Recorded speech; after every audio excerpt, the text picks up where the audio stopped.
Assalamualaikum warahmatullahi wabarakatuh. Saudara-saudara sekalian, pada kesempatan kali ini saya mencoba untuk sedikit menjelaskan tentang materi yang akan kita bahas dalam diskusi mata kuliah ilmu kalam untuk hari ini dan insya Allah dalam pertemuan-pertemuan selanjutnya. Beberapa minggu yang lalu kita sudah membahas beberapa madhab di dalam ilmu kalam yang mengupas atau memperdebatkan tentang status seseorang yang berdosa besar, apakah tetap mukmin atau sudah kafir atau fasik, sebagaimana yang diungkapkan oleh tiga madhab pertama, yaitu Khawarij, Murji'ah, dan Mu'tazilah. Minggu-minggu berikutnya atau sejak hari ini kita akan beralih ke isu lain yang diperdebatkan di dalam masalah akidah, yaitu tentang takdir atau kekuasaan Allah versus kekuasaan manusia. Namun sebelum membahas tentang beberapa aliran yang pokok-pokok pikirannya mengupas tentang masalah takdir, saya ingin memberi pengantar dulu tentang pengertian takdir itu sendiri. Saya mencoba untuk menjelaskan apa yang sudah ditulis oleh Quraish Shihab di dalam buku beliau Membumikan Al-Quran. Dan di dalam tulisan itu ada sebuah ilustrasi yang cukup bagus atau sebuah kasus di mana Muawiyah pernah bertanya kepada Mughirah, seorang ulama hadis, tentang apa yang biasa dibaca oleh Rasulullah setelah beliau sholat. Mughirah kemudian menjawab, salah satu yang sering dibaca oleh Rasulullah pada saat beliau selesai sholat adalah ucapan La ilaha illallah wahdahu la syarikalah, Allahumma la mani'a lima a'taita wa la mu'tiya lima mana'ta wa la yanfa'u dal jaddi minkal jadd. Mungkin di antara kalian ada yang sudah hafal dengan bacaan ini, karena memang di masyarakat kita biasanya ada kelompok-kelompok yang sudah biasa membaca bacaan ini terutama setelah sholat maghrib dan sholat subuh berjamaah. Yang menjadi ulasan dalam kaitannya dengan ucapan Rasulullah ini adalah ucapan itu menyiratkan bahwa apa yang terjadi pada manusia tidak ada yang bisa terlaksana kecuali atas kehendak Allah. Kita lihat dalam pengertian ucapan Rasul ini, tiada Tuhan selain Allah, tiada sekutu baginya. Wahai Allah, tidak ada yang mampu menghalangi apa yang Engkau beri, tidak juga ada yang mampu memberi apa yang Engkau halangi. Tidak berguna upaya yang bersungguh-sungguh, semua bersumber darimu. Dengan adanya pernyataan seperti ini atau ucapan seperti ini, Muawiyah seperti mendapatkan legitimasi tentang kekuasaan yang sudah direbutnya dari Sayyidina Ali. Oleh karena itu kemudian bacaan itu dipolitisir, dijadikan sebagai kekayaan politik untuk membungkam musuh-musuhnya terutama, atau untuk membungkam masyarakat secara umum.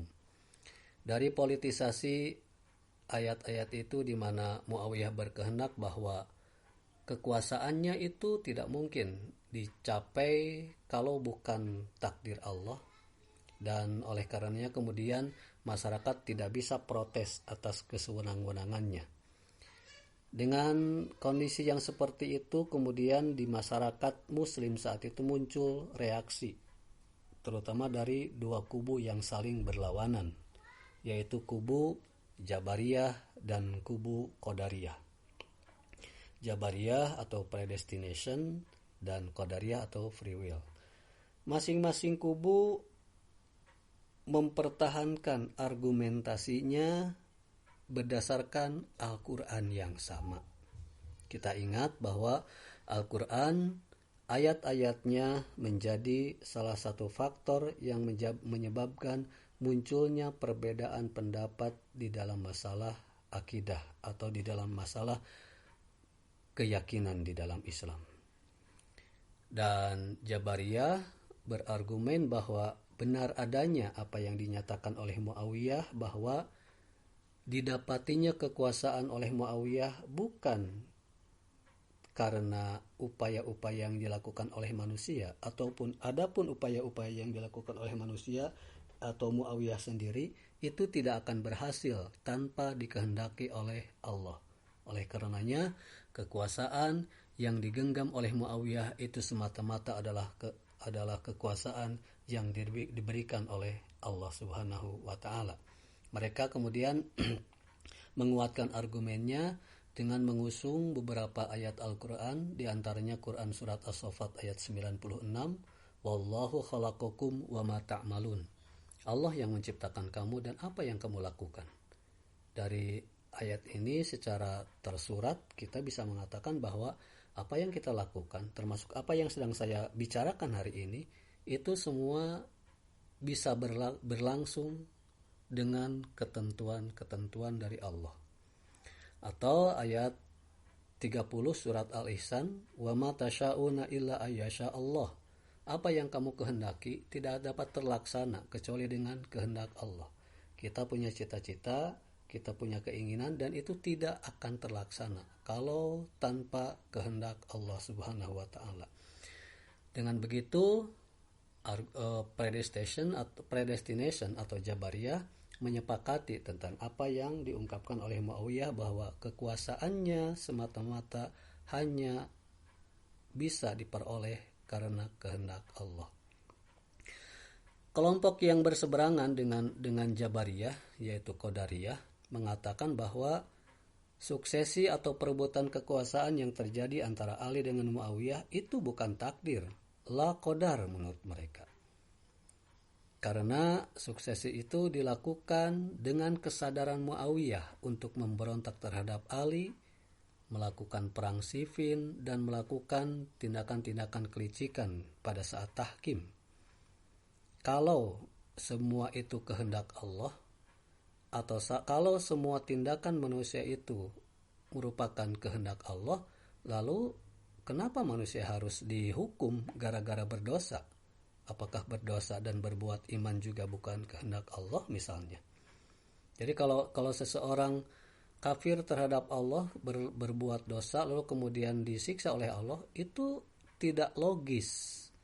Karena semua yang dilakukan oleh manusia itu semata-mata atas kehendak Allah. Itu menurut argumen Qadariyah. Oleh karenanya manusia pasti bebas. Dalam hal ini manusia dapat memilih untuk melakukan hal-hal yang dikehendakinya atau memilih untuk meninggalkan hal-hal yang diinginkannya. Nah, kebebasan memilih inilah yang kemudian mereka sandarkan kepada akal yang dianugerahkan oleh Allah kepada manusia.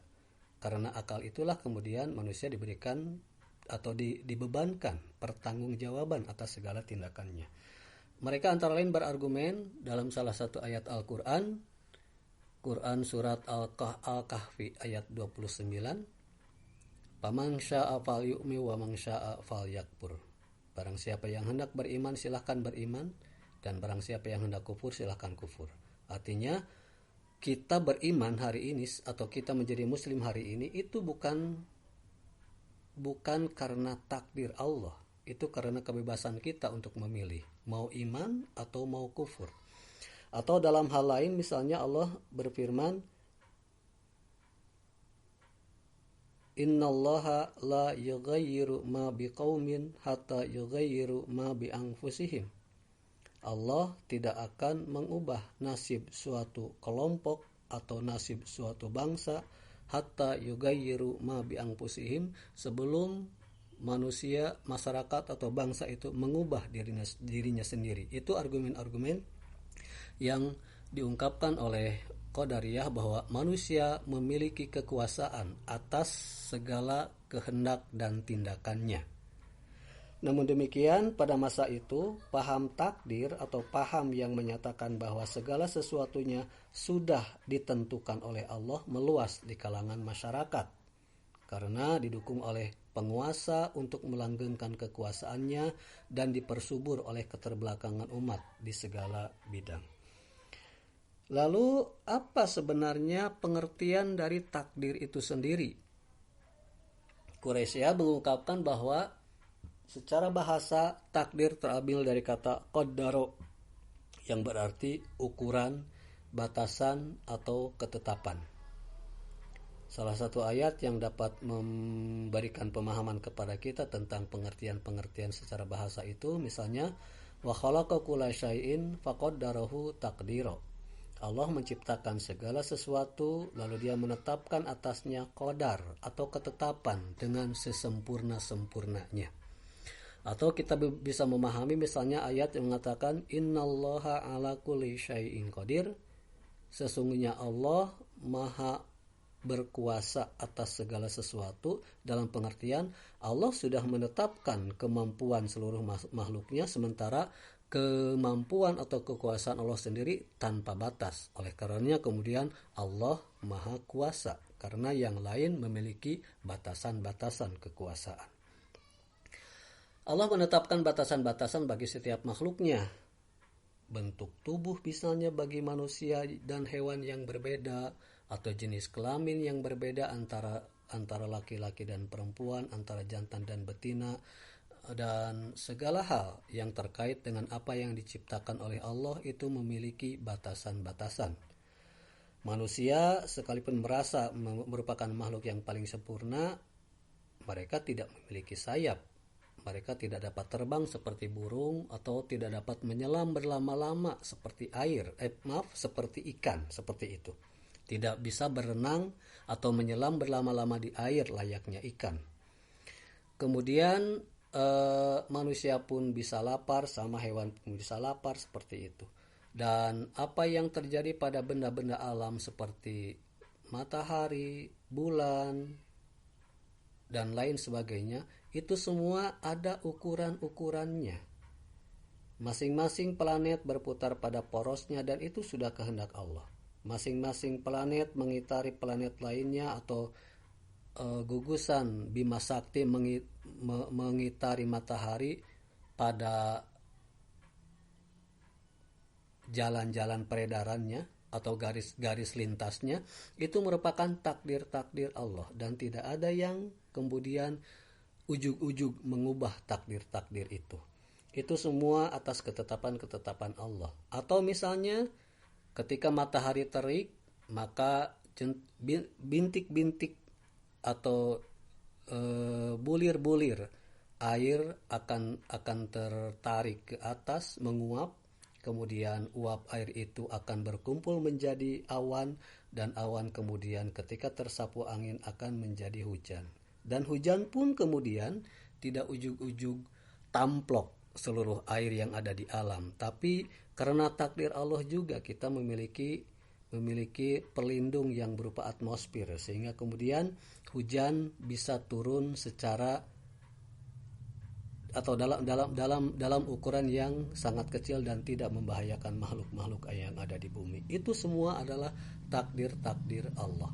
Dan atas semua yang ditetapkan oleh Allah dan tidak berubah itulah kemudian ketika manusia mengembangkan akalnya untuk dapat memahami alam, maka manusia pada hari ini atau dalam sejarahnya bisa mengembangkan satu ilmu pengetahuan yang tidak berubah-ubah, dalam pengertian memiliki ukuran-ukuran yang dapat dipertanggungjawabkan, yaitu ilmu pengetahuan alam atau ilmu pasti, karena ukurannya pasti. Misalnya air akan mendidih pada suhu 100 derajat, itu berlaku di mana-mana. Atau misalnya benda-benda logam yang terkena panas akan memuai, itu menjadi ukuran-ukuran bagi manusia. Demikian pula misalnya ada gaya gravitasi bumi, di mana ketika benda dilemparkan dari atas atau dilemparkan dari bawah ke atas maka akan kembali ke bawah. Itu semua adalah ketetapan-ketetapan Allah yang berlaku pada alam. Yang menjadi pertanyaan adalah, apakah takdir manusia itu sama dengan benda-benda alam lainnya? Ini yang kemudian menjadi bagian dari perdebatan di dalam ilmu kalam itu. Apakah manusia sama seperti wayang yang dipermainkan oleh dalang misalnya? Manusia sama seperti bulan, seperti bintang, seperti kambing, seperti domba dan lain sebagainya? Atau manusia bisa melakukan hal-hal lain atau diberikan kekuasaan lain? Ternyata dari beberapa ayat Al-Quran yang dicoba diangkat di dalam artikel yang ditulis oleh Muhammad Quraisy Shihab itu, manusia ternyata memiliki satu fitrah atau takdir penciptaan yang berbeda dengan makhluk lainnya. Manusia diberi akal, dan akallah kemudian yang membuat manusia mampu memilih mana yang baik, mana yang buruk, mana yang benar, mana yang salah, mana yang indah, mana yang jelek, dan sebagainya. Akal digunakan manusia untuk mengenal Allah, dan akal pula yang digunakan oleh manusia untuk mengingkari Allah. Dan apa yang terjadi pada benda-benda di alam, apa yang baik, apa yang buruk, manusia kemudian bisa memilahnya. Tidak seperti misalnya binatang. Ketika binatang sakit, tidak ada yang berusaha untuk berobat ke bidan misalnya, atau berobat ke dokter. Tapi manusia bisa menghindari takdir yang jelek itu menuju kepada takdir yang baik dengan cara berobat misalnya. Itu adalah kemampuan yang diberikan Allah kepada manusia. Dengan akalnya, manusia dapat mengembangkan ilmu seperti tadi, kemudian mengelola dan memanfaatkan alam sehingga manusia bisa menciptakan peradaban. Dan kita tidak pernah mendengarkan atau tidak pernah mendengar ada sebuah peradaban monyet misalnya, atau peradaban anjing seperti itu. Dan keistimewaan yang diberikan Allah kepada manusia ini dinamai sunnatullah. Artinya kemampuan manusia yang berbeda dengan makhluk-makhluk Allah lainnya itu juga takdir. Takdir yang khusus bagi manusia yang diberikan oleh Allah, dan dengan takdir itu dan dengan sunatullah itu manusia kemudian bisa memilih untuk tetap kepada takdir yang baik, untuk tetap di dalam takdirnya yang buruk misalnya, atau beralih kepada takdir yang lebih baik ketika terjadi suatu musibah. Dan dalam sejarah kemudian tercatat di dalam riwayat hadis bagaimana Rasulullah dan para sahabatnya mengimplementasikan tentang pemahaman terhadap takdir ini. Ada beberapa hadis yang saya tuliskan di sini yang juga dijadikan sebagai dasar di dalam fatwa Majelis Ulama Indonesia nomor 14 tahun 2020 terkait dengan anjuran beribadah di masa mewabahnya COVID-19. Di antaranya Rasulullah bersabda, jika kamu mendengar wabah di suatu wilayah, maka janganlah kalian memasukinya, tapi jika terjadi wabah di tempat kamu berada, maka jangan tinggalkan tempat itu. Atau Rasul mengatakan wabah ta'un adalah suatu ayat, tanda kekuasaan Allah Azza wa Jalla yang sangat menyakitkan, yang ditimpakan kepada orang-orang. Jika kalian mendengar berita dengan adanya wabah ta'un, maka jangan sekali-kali memasuki daerahnya. Namun jika ta'un telah mewabah pada suatu daerah di mana kalian berada, jangan kalian keluar darinya. Nah, hadis-hadis ini yang tadi dijadikan sebagai argumentasi fatwa MUI, itu merupakan hadis-hadis yang sepertinya menggambarkan atau bisa diibaratkan atau bisa dijadikan sebagai kias yang menggambarkan tentang situasi kondisi yang sedang kita hadapi saat ini. Virus corona itu adalah ayat-ayat Allah, tanda kekuasaan Allah, dan dia memiliki takdir. Takdirnya dia bisa mencari inang dan inangnya adalah manusia. Dia bisa kemudian berkembang biak dengan cara bereplikasi, dan kemudian dia bisa menular dari satu orang ke orang lain secara berantai. Itu yang menjadi takdirnya. Dan tanpa inang kemudian si virus tadi bisa lenyap atau bisa mati. Nah, karena kemudian karakternya seperti itu, manusia dengan akalnya kemudian bisa tetap di dalam wabah itu atau bisa menghindarinya.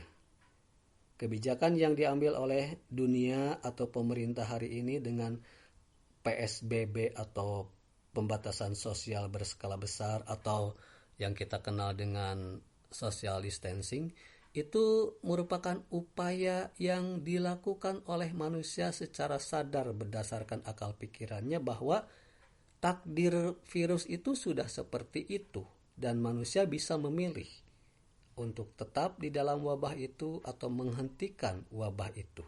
Dan manusia bisa melakukan itu karena kemudian manusia diberikan akal oleh Allah.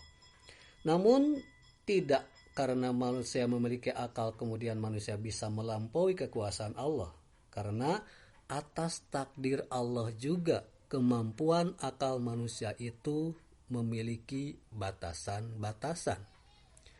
Contohnya, sekalipun hari ini pengetahuan manusia terkait dengan corona sudah sangat banyak, informasi di sana-sini sudah sangat menyebar bagi kita, tapi hingga hari ini tidak ada seorang pun yang mampu untuk menaklukkan virus itu. Belum ada anti atau belum ada obat yang bisa melenyapkan virus tersebut. Orang-orang yang sembuh dari sakit bukan karena virusnya yang lenyap, tapi virusnya yang kalah oleh antibodi yang dihasilkan oleh tubuh manusia itu sendiri.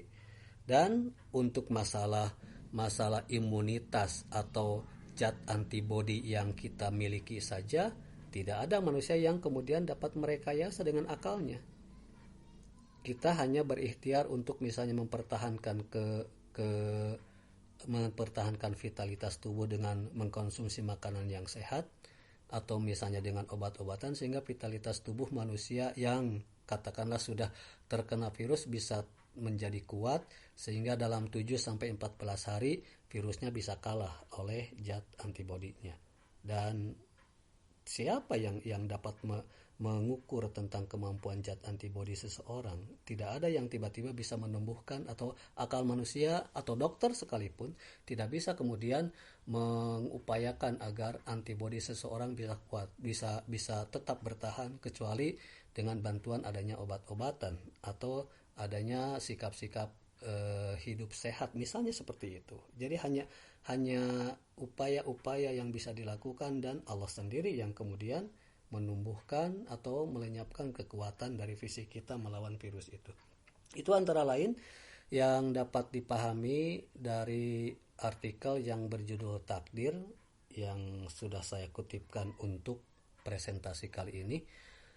Insya Allah kedepannya kita akan membahas beberapa kelompok atau beberapa madhab yang pokok-pokok pikirannya terkait dengan masalah kekuasaan Allah versus kekuasaan manusia.